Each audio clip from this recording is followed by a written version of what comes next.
মাছগুলো আমি সব ভেজে নিয়েছি, আর এখানে কড়াইতে তেল দিয়েছি, আর একটু তেল দিয়ে আমি আলুগুলো ভেজে নেব।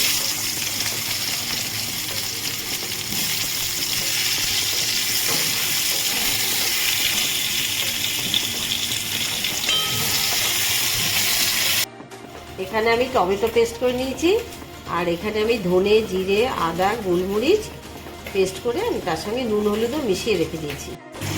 আলুটা একটু লাল লাল করে ভেজে নিলাম। এখন আমি এই মশলাটা আমি রেখে দিই। মশলাটা আমি ভালো করে কষিয়ে নেব।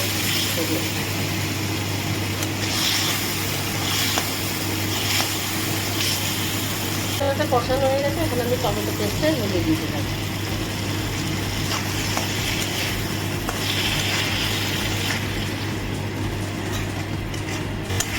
টমেটোটা ভালো করে কষিয়ে দেবো যতক্ষণ না টমেটোর কাঁচা গন্ধটা থাকবে।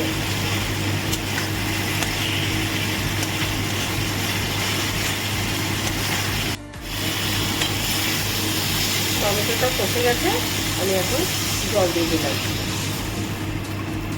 জলটা ভালো করে ফুটে যায়, তারপর আমি মাছগুলো দেবো। আমি এবারে মাছগুলো এর মধ্যে সব দিয়ে দিলাম।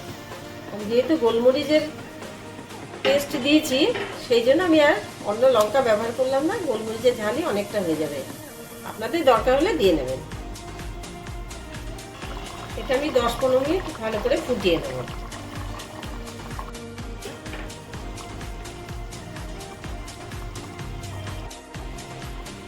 20 মিনিট বাদে আমি মাছটা আমি দেখাচ্ছি। এই যে আলুটা সিদ্ধ হয়ে গেছে, মাছের ঝোলটাও ফুটে গেছে। এইভাবে রান্না করে বানিয়ে খেয়ে দেখবেন, ভালো লাগবে।